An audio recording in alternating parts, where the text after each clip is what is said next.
Hello friends, welcome to ஆரோக்கிய சமையல். இன்னைக்கு நம்ம நல்ல கிறிஸ்பியான ஈவினிங் ஸ்நாக்ஸ் தான் பண்ண போறோம். வாங்க எப்படி செய்யலாம்னு பார்க்கலாம். இந்த ஸ்நாக்ஸ் பண்றதுக்கு நான் 1 கப் பச்சரிசி எடுத்திருக்கேன். இதை ஒரு மணி நேரம் நல்ல தண்ணியில ஊற வச்சு எடுத்திருக்கேன்.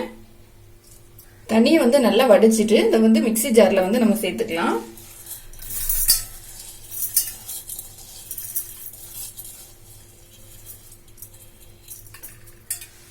மிக்ஸி ஜார்ல போட்ட பிறகு கொஞ்சமா தண்ணி சேர்த்துக்கலாம். இது நமக்கு நல்லா திக்கா தான் வேணும். அதனால கொஞ்சமா தண்ணி சேர்த்துட்டு நல்லா அரைச்சி எடுத்துடலாம். நான் மாவு அரைச்சி எடுத்துட்டு வந்துட்டேன். நம்ம பார்க்கலாம். பாத்தீங்கன்னா மாவு இந்த அளவுக்கு நல்லா திக்கா இருக்கணும். அதனால கொஞ்சம் கொஞ்சமா தண்ணி சேர்த்து அரைச்சிட்டா போதும். ரொம்ப தண்ணி சேர்க்காண்டாம். ஒரு மிக்சிங் பவுல் எடுத்துக்கலாம். இதுல நம்ம அரைச்சி வச்சிருந்த இந்த பச்சரிசியை இதுல சேர்த்துடலாம்.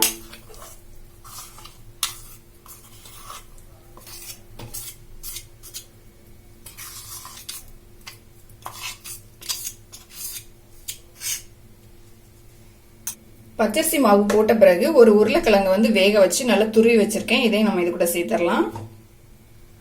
ஒரு பெரிய வெங்காயம் பொடி பொடியா கட் பண்ணி வச்சிருக்கேன். அதையும் நம்ம போட்டுக்கலாம். ஒரு சின்ன துண்டு இஞ்சி பொடியா கட் பண்ணி வச்சிருக்கேன். அதையும் நம்ம போட்டுக்கலாம். ஒரு பச்சை மிளகாய் பொடியா நறுக்கி வச்சிருக்கேன். அதையும் நம்ம சேர்த்துடலாம். கொஞ்சமா பொடியா கட் பண்ண கருவேப்பிலை, கொஞ்சமா மல்லி இலை, 1/4 டீஸ்பூன் மிளகாத்தூள், தேவையான அளவு உப்பு. இப்ப இது எல்லாத்தையும் நல்லா மிக்ஸ் பண்ணிடலாம்.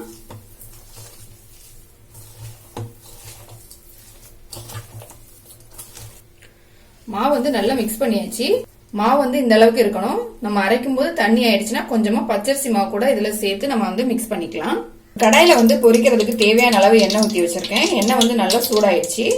இப்ப நம்ம மிக்ஸ் பண்ணி வச்சிருந்த இந்த மாவை சின்ன சின்னதா எடுத்து போண்டா மாதிரி போட்டுக்கலாம். கையில லைட்டா தண்ணி தொட்டுக்கலாம். அப்பதான் நமக்கு மாவு ஒட்டாம வரும். கொஞ்சமா மாவு எடுத்துட்டு நம்ம இந்த மாதிரி சின்னதா போண்டா மாதிரி போட்டுக்கலாம்.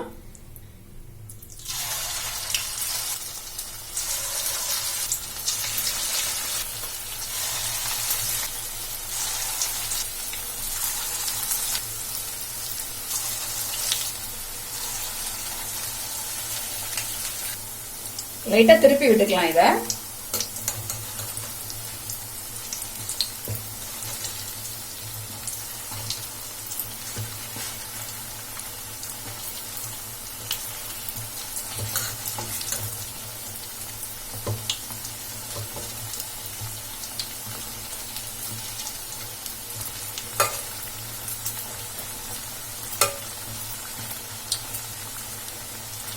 நம்மளோட போண்டா ரெடி ஆயிடுச்சு. நம்ம எடுத்துடலாம். இப்போ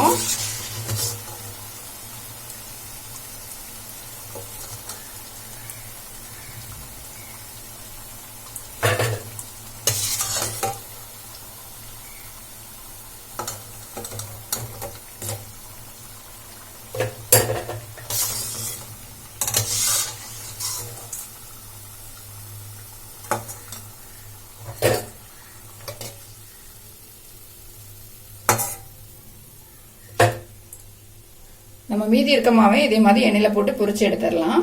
பச்சரிசியும் உருளைக்கிழங்கும் வச்சு எப்படி ஒரு சூப்பரான ஸ்நாக்ஸ் பண்ணலாம் அப்படிங்கறத பார்த்தோம். இது கண்டிப்பா ட்ரை பண்ணி பாருங்க. ரொம்ப டேஸ்டா இருக்கும். உருளைக்கிழங்குலாம் சேர்த்திருக்கிறதுனால பசங்களுக்கு ரொம்ப பிடிக்கும்.